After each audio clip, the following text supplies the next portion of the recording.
আসসালামু আলাইকুম, ওয়েলকাম শ্রীমঙ্গল। আজকের ভিডিওটা শুরু করতেছি শ্রীমঙ্গলে। আমরা এখন আছি হোটেল গ্র্যান্ড সুলতানের সামনে। এখান থেকে আমরা সকালের নাস্তা সেরে এক কাপ চা দিয়ে শুরু করতেছি আজকের এই শ্রীমঙ্গলের ট্যুরটা। আজকের এই ট্যুরে শ্রীমঙ্গলের যে যে স্পটগুলো ঘুরে দেখব সেগুলো সব কিছুই থাকবে এই ভিডিওতে।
আমাদের অন্যান্য বাসের যেই আরও আমাদের ট্যুরমেটরা আছে, সকল টিম মেম্বাররা সামনে এবং পিছনে মিলানো আছে। তো সবাই আমরা সামনের দিকে যাচ্ছি হেঁটে। তো এখানে আমাদের টিকিট কাটা হলে এরপরে আমরা মাধবপুর যেই চা বাগান আছে এর মধ্যে প্রবেশ করবো। আর ওইটার ভিতরে যে মাধবপুর লেক আছে ওই লেকটা প্রথমে দেখবো। এরপরে হচ্ছে ওয়ান বাই ওয়ান প্রত্যেকটা স্পট আমরা ঘুরে দেখবো। সবগুলোই আপনাদেরকে এই ভিডিওতে দেখানোর চেষ্টা করব। শ্রীমঙ্গল কেমন লাগে বলো? ভালো লাগতেছে? মাধবপুর চা বাগানের মূল সীমানায় ঢোকার আগেই দেখেন কত সুন্দর পরিবেশ। এখান থেকেই চা বাগানের যেই পুরো বাগানের দৃশ্যগুলো এগুলো দৃশ্যমান হচ্ছে। আর কিছুক্ষণ পর পরই ছোট বড় বিভিন্ন লিফলেটের মাধ্যমে দর্শনার্থী যারা আসে তাদেরকে ওয়েলকাম টু মাধবপুর লেক এভাবে ছোট ছোট লিফলেটের মাধ্যমে স্বাগতম জানানো হয়। তো এখন আমরা যেই টাইমটাতে আজকে আসছি বেশ ভালোই শীত এই পাশটাতে। তবে রাতের বেলা যখন নরসিংদী পার হয়ে ভৈরবের দিক দিয়ে আমরা আসতেছিলাম তখন ওই সময়ে অনেক শৈত্যপ্রবাহ অনেক বেশি ছিল, কুয়াশা অনেক বেশি ছিল। রাত্রে গাড়ি চালাইতে অনেক সমস্যা হয়েছে। বাট এখানে আসার পরে কুয়াশার পরিমাণটা ওই রকম নাই। আকাশ পরিষ্কার আছে, কিন্তু আকাশটা একটু মেঘলা, একটু গোমরা টাইপের আছে আর কি। তো সারাদিন ঘুরি, দেখি আজকে শ্রীমঙ্গলের এখানকার যে সৌন্দর্যগুলো এগুলো আপনাদেরকে এই ভিডিওতে তুলে ধরার চেষ্টা করব। এটা established 1894, Madhabpur tea garden. Madhabpur লেকের মেন গেট দিয়ে ঢোকার পরে রাস্তার দুই পাশেই চমৎকার এরকম যেই চা বাগানের দৃশ্যটা দেখা যায়, যেটা আসলে আপনি নিজের চোখে না দেখলে বুঝতে পারবেন না যে আসলে কতটা সুন্দর। আমি যেখানটায় দাঁড়িয়ে আছি এখান থেকে একটু দূরে আপনার যেই ছোট ছোট যে টিলাগুলো এগুলোকে পাহাড় বলা যায় না, যদিও দূরে আছে পাহাড়ের যে ইয়েগুলো বড় বড় বা ছোট বড় যেই পাহাড়গুলো অনেক দূরে দেখা যায়। বাট এখান থেকে ছোট বা মাঝারি বা বড় সাইজের সেই টিলাগুলো দেখা যাচ্ছে। আর এখান থেকে আপনি যত দূর পর্যন্ত তাকাবেন চতুর্পাশে শুধু আপনার টি গার্ডেন দেখা যাবে। মাধবপুর টি বাগান থেকে আপনাদেরকে আমি দেখাচ্ছি যে আসলে বেশ দারুণ চমৎকার দৃশ্য। দুই পাশেই চা বাগান। আপনারা আমার এই পাশেও তাকালে দেখবেন যে যত দূর পর্যন্ত আপনার চোখ যাবে সব চা বাগান। আর ঠিক এই পাশটাতে, যেই পাশটা আপনার ডান পাশের এই জায়গাটার দিকে তাকাইলেও আপনি চা বাগান দেখতে পাবেন। পেছনে এবং সামনের দিকে যেখানে আপনি তাকান সব দিকেই শুধু চা বাগান দেখতে পাবেন। বেশ ভালো লাগলো হাঁটতে হাঁটতে। এখন যে মাধবপুর যে লেকটা ওই লেকের খুব কাছাকাছি চলে আসছি। আর এখানে কিছু বিষয় দেওয়া আছে যেগুলো খুব জরুরি প্রত্যেকটা পর্যটকের জন্য, যেমন গাছপালা পাহাড় কাটলে পরিবেশ হবে ধ্বংস, বন্যপ্রাণী মারলে ইত্যাদি ইত্যাদি কিছু দিক নির্দেশনা দেওয়া আছে। আর বেশ দারুণ কিছু নতুন যে শাপলা ফুল বেশ কালারফুল এইখানে কিছু দেখা যাচ্ছে। আর ওই পাশটাতে এখনো ফুটে নাই ওগুলো।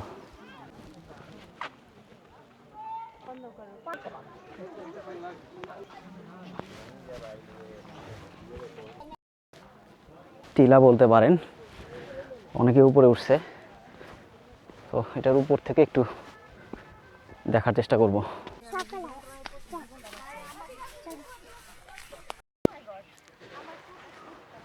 এখন যে টিলার উপরে আছি এই টিলাটাই মোটামুটি এখানে আশেপাশে যে টিলাগুলো আছে সবগুলো টিলা থেকে এটা একটু উঁচু টিলা, আর এই উঁচু টিলা থেকেই চারপাশের যেই মাধবপুর লেক এবং এর আশেপাশের যে চা বাগানগুলো সবগুলোই দেখা যায়।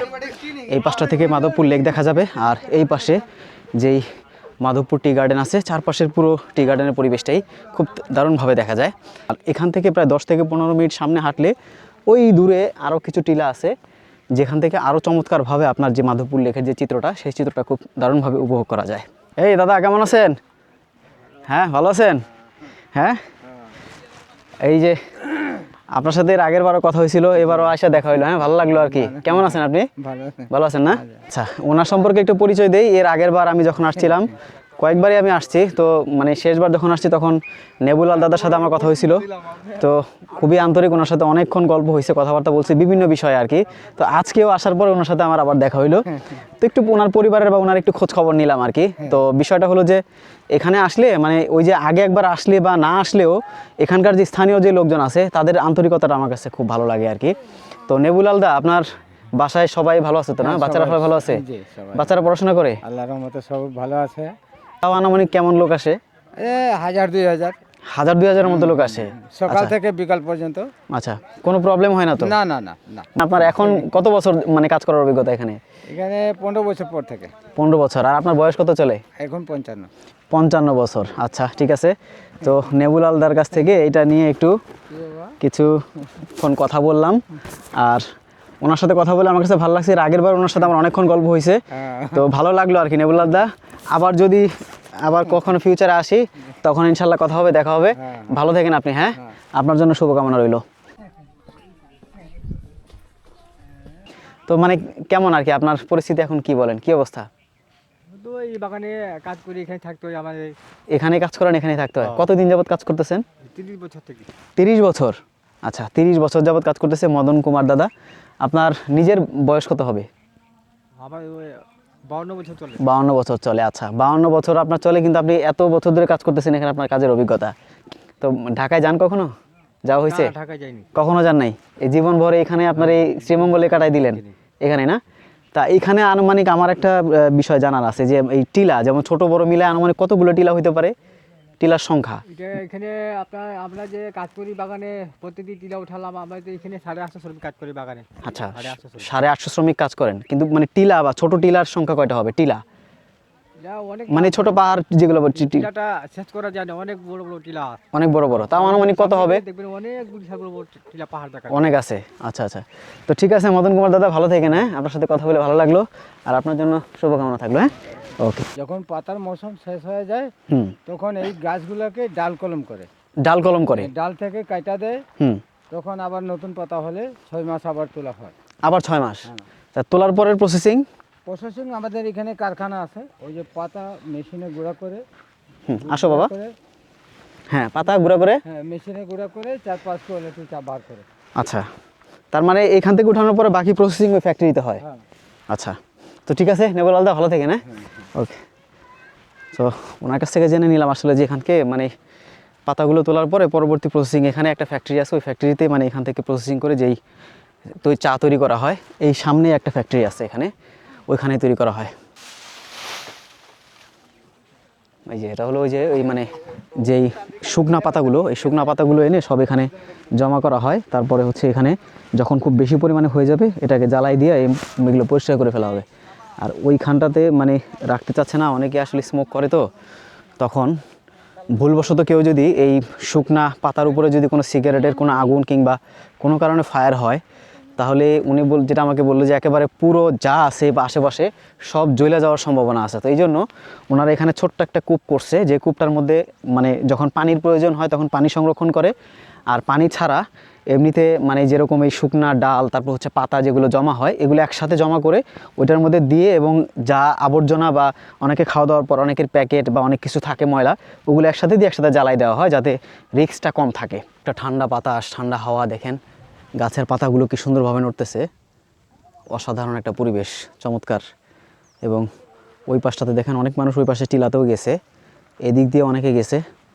আমরা এই পাশটা দিয়ে বের হওয়ার চেষ্টা করব, কারণ যে দিক থেকে আমরা উঠছি ওই দিকটাতে না গিয়ে আমরা অন্য একটা জায়গা দিয়ে আমরা এক্সিট করতে চাচ্ছি। আর যাওয়ার সময় আপনাদেরকে এই চমৎকার যেই শ্রীমঙ্গলের মাধবপুর চা বাগানের দৃশ্য, ভেতরের দৃশ্য এবং লেকের ভেতর দিয়ে এর দৃশ্যটা আপনাদেরকে দেখানোর চেষ্টা করছি। এখানে একটা বিশাল বড়, অনেক বড় একটা গাছ দেখা যাচ্ছে। এটা বট গাছ খুব সম্ভবত। বয়স কত হবে সঠিক অনুমান করা যাবে না, তবে এর আগে আমি একজনকে জিজ্ঞেস করছিলাম, তিনি বলছে যে এটা 50 বছরের উপরে হবে।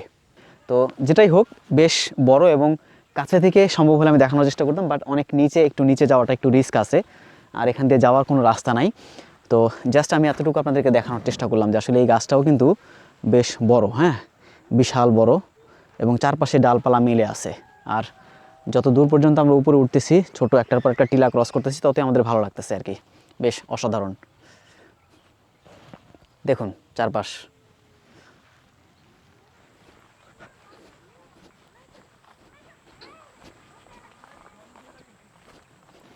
খুব দারুণ, এই যে দেখেন, অসাধারণ। এই পাহাড়ের উপরে এগুলো ফুলটা আসলে নাম বলতে পারবো না আমি আসলে, আমি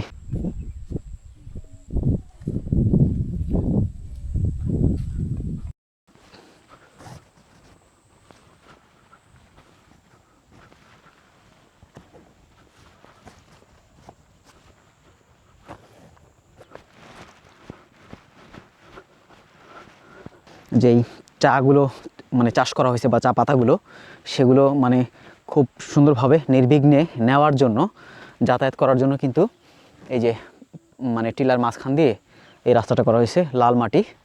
সো শীতের দিনটা বা এই সময়টাই কিন্তু আসলে ভ্রমণের আদর্শ একটা সময় বলে আমি মনে করি।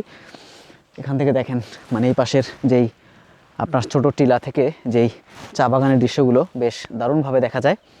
দুই পাশ থেকেই চমৎকার একটা ভিউ, এবং আমি নিজে আপনাদেরকে ঘুরে ঘুরে দেখছি, আমি নিজে এই চমৎকার দৃশ্যগুলো ঘুরে ঘুরে দেখছি এবং আপনাদেরকে দেখানোর চেষ্টা করছি যে শ্রীমঙ্গলের মাধবপুরে যেই চা বাগানের দৃশ্যগুলো।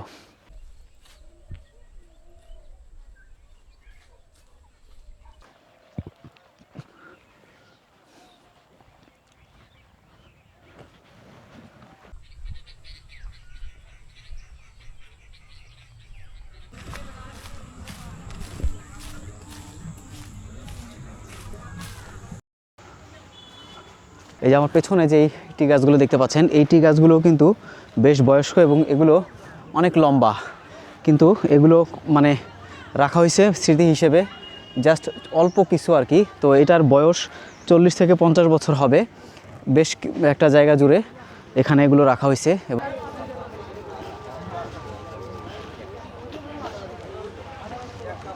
কত করে আনারস? 60 টাকা 50 টাকা। 60 টাকা কি জোড়া? এই আনারস এটা 60 টাকা, অনেক কম।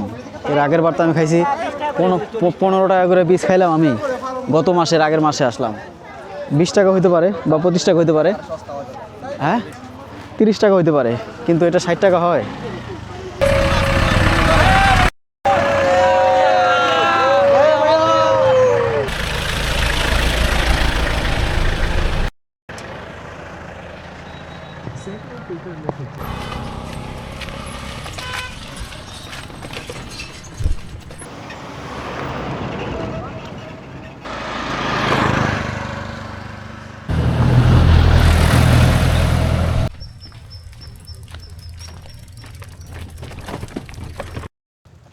মাধবপুর লেকে আমাদেরকে ঘোরার জন্য এবং এখানে আশেপাশের চা বাগানের যে দৃশ্যগুলো এগুলো দেখার জন্য 10:30 অর্থাৎ 10:30 পর্যন্ত আমাদেরকে টাইম বেঁধে দেওয়া হয়েছিল। আমরা জাস্ট ওই টাইমের মধ্যেই আবার আমাদের রিপোর্টিং করতে হবে।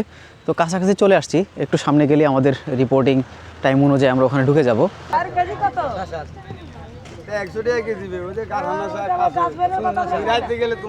তো এই চাটা আসলে মূলত 5 টাকাই যথেষ্ট ছিল, এবং তাও আবার আমি চিনি ছাড়া খাই। তো চিনি ছাড়া শুধুমাত্র পাতা দিয়ে বা একটা টি ব্যাগ দিয়ে 10 টাকা একটু বেশি। অনেকেই এখানে কমপ্লেন করতেছিল যে বেশি রাখতেছেন, আসলে কিছু বলার নাই, ওরাও রাখবে, ওরা আমরা বছরে একবার আসি, ওটা আমাদের কাছ থেকে একটু সুযোগটা নেওয়ার চেষ্টা করে আর কি।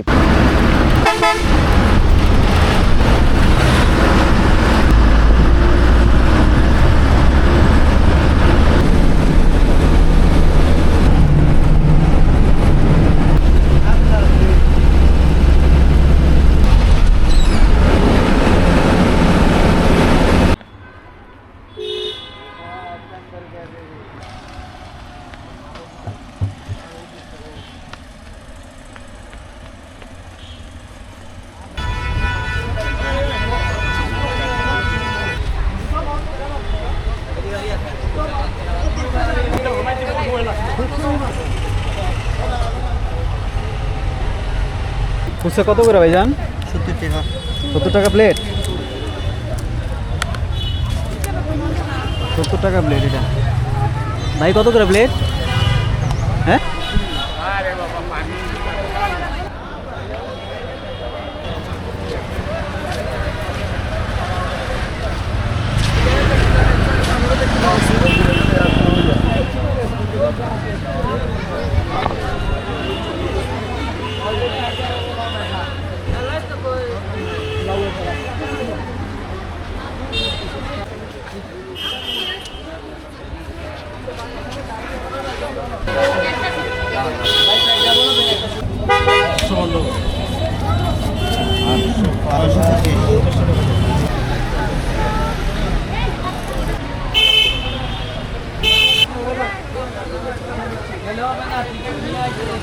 আর এইটাতে প্রবেশ করার জন্য পার টিকিট হচ্ছে আপনার ভ্যাট সহ 115 টাকা।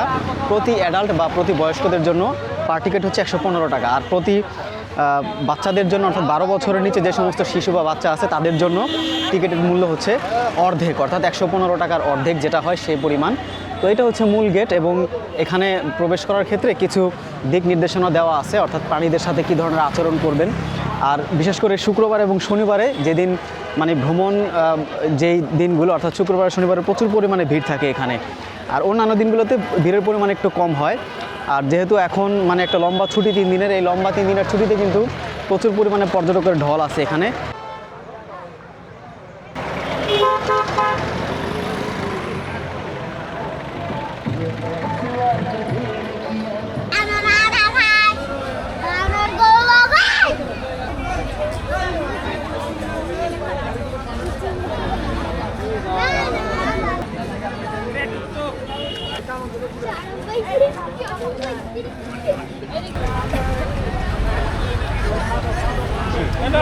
তো যারা লাউয়াছড়া জাতীয় উদ্যানের ভেতরে যায় বা যাওয়ার পরে এখানে এসে কিছুক্ষণ সময় রেস্ট করে এবং কেউ চাইলে চা কফি খেতে পারে, এখানে কফি আছে, চা আছে, কেউ নাস্তা চাইলে নাস্তা খেতে পারে।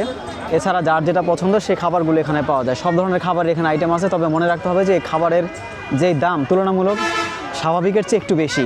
যেমন একটা ডাব যেটা আপনি সাধারণত 80 টাকা বা 90 টাকায় পাবেন সেটা এখানে 120 থেকে 30 টাকা হবে। ফুচকা যেটা আপনি সাধারণত 50 থেকে 60 টাকা পাবেন এখানে 70 থেকে 80 টাকা, কিছুটা বেশি হবে আর কি, যেহেতু পর্যটন এলাকা। আর শুক্রবার এবং শনিবার দিনগুলোতে প্রচুর পরিমাণে ভিড় থাকে এখানে, ফলে আপনাকে এখানে এক প্রকার লাইন দিয়ে খেতে হবে এই খাবারগুলো।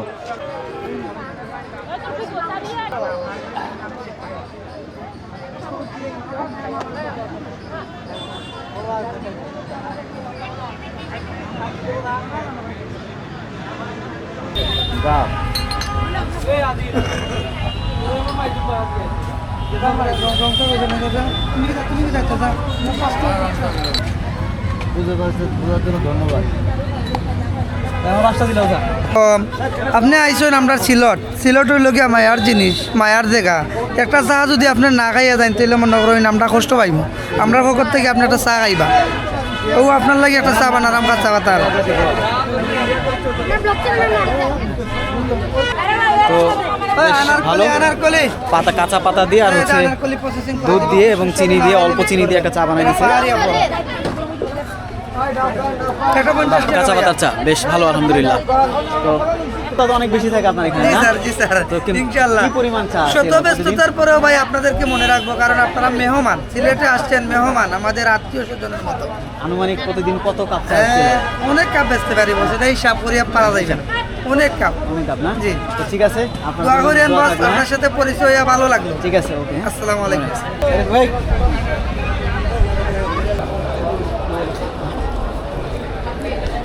মোবাইল আসবে, পড়ে যাবে, তো ছেড়ে দাও।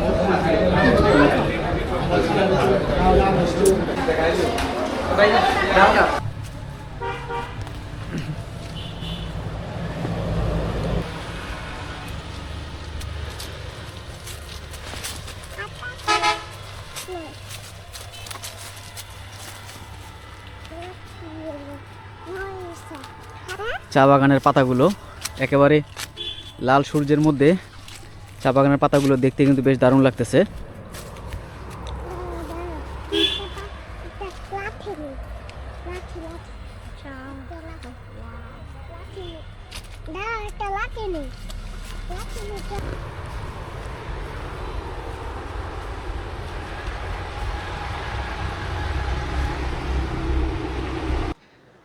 কত সুন্দরভাবে সাজানো গোছানো এবং খুব চমৎকারভাবে কিন্তু লেয়ার করা, মানে একটা সিরিয়াল করা একটার পর একটা, দারুণ। আসলে এটা দিয়ে বেশি উপরে উঠা যায় না, কিন্তু যতটুকু সম্ভব যাওয়া যায় ততটুকু আপনাদেরকে দেখানোর চেষ্টা করব আর কি। দাঁড়াও,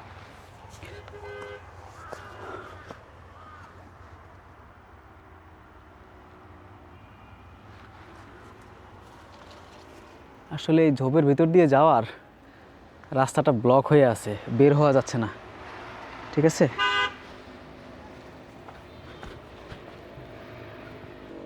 দেখি এই পাশ দিয়ে উঠা যায় কিনা। এই দিক দিয়ে একটা গ্যাপ আছে, কিন্তু গ্যাপটা খুবই ভয়ঙ্কর।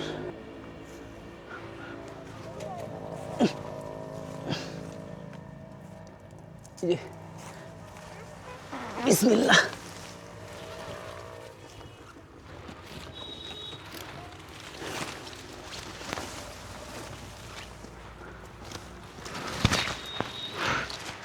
বহুত কষ্ট করে উপরে উঠলাম, উপরে ওঠার চেষ্টা করলাম। এই যে ওই যে দেখেন ওখানে লোকজন কাজ করতেছে।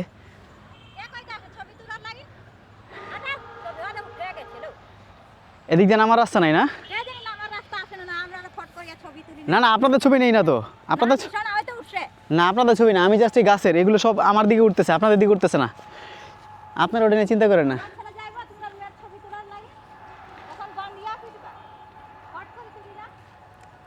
এই হলো এই যে এখানকার উপরের যে দারুণ দৃশ্য, এটা খুব দারুণভাবে দেখা যায়, বেশ চমৎকার উপর থেকে।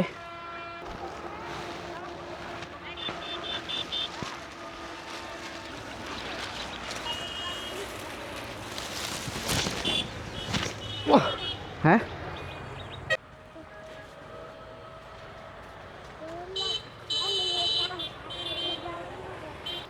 নামার জায়গাও একটু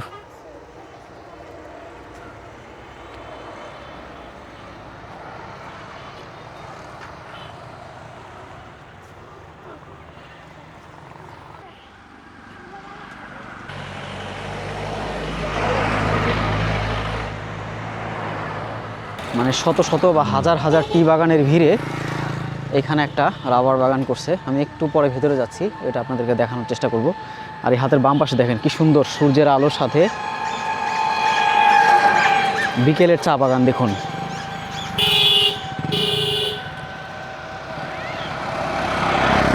বেশ দারুণ।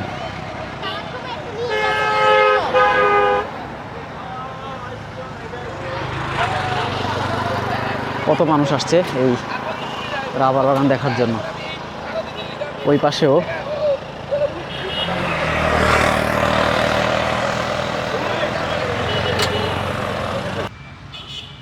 এই দেখেন, এই যে এই ছাল অর্থাৎ গাছের ছালগুলো এই যে কাইটা দিছে, এখান থেকে পুরোটা ছাল উঠাই দিছে। আর এই যে কষগুলা, এগুলো এখান থেকে দেখেন, এই যে নামতে নামতে নামতে নামতে এখানে আসা, এই যে এখানে এই যে কষ, ঠিক আছে, যেটা পরবর্তীতে রাবারে রূপান্তর করা হয়। এখান থেকেই ফোটা ফোটা এই এগুলো কষগুলো এখানে বাটিতে জমা হয়। এই যে বাটি এখানে আটকায় দেওয়া হয়েছে। এরকম প্রতিটা গাছের মধ্যে যত গাছ আছে সবগুলো গাছে মোটামুটি এরকম কাইটা দেওয়া হয়েছে, যাতে ওই গাছ থেকে কষগুলো বের হয়ে বাটিতে জমা হয়। আর বাটিতে যে কষগুলো জমা হবে এগুলো পরবর্তীতে সংগ্রহ করে কারখানায় নিয়ে এগুলো রাবারে রূপান্তর করা হয়। দেখুন, অনেক লোকজন, এই গাছটাতে কষ হয়তো পড়তেছে না, যার কারণে বাটিটা এটা ক্লোজ করা আছে। যেটাতে কষ পড়বে বা বের হবে সেটা ওপেন করা থাকে, জাস্ট ওখান থেকে ওই কষগুলো ফোটায় ফোটায় ওই বাটির মধ্যে জমা হয়। আমি একটু উপরে যাই, উপর থেকে আপনাদেরকে উপর থেকে যে রাবার বাগানের দৃশ্যটা কীরকম দেখা যায় সেটা আপনাদেরকে আমি একটু দেখানোর চেষ্টা করব।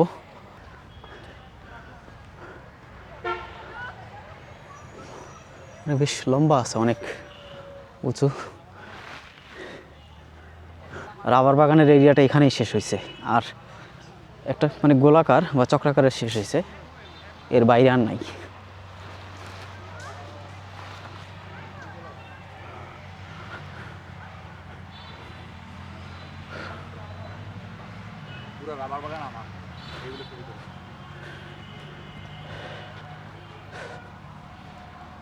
এখানেও একটা দেখতে পাচ্ছি আমি, এই যে দেখেন এখানেও কাটা আছে, এটাও যদিও এখন একটি স্টপ না চলতেছে এটা, এই যে এখানে দেখেন এগুলো এই বাটিতে এসে জমা হয়।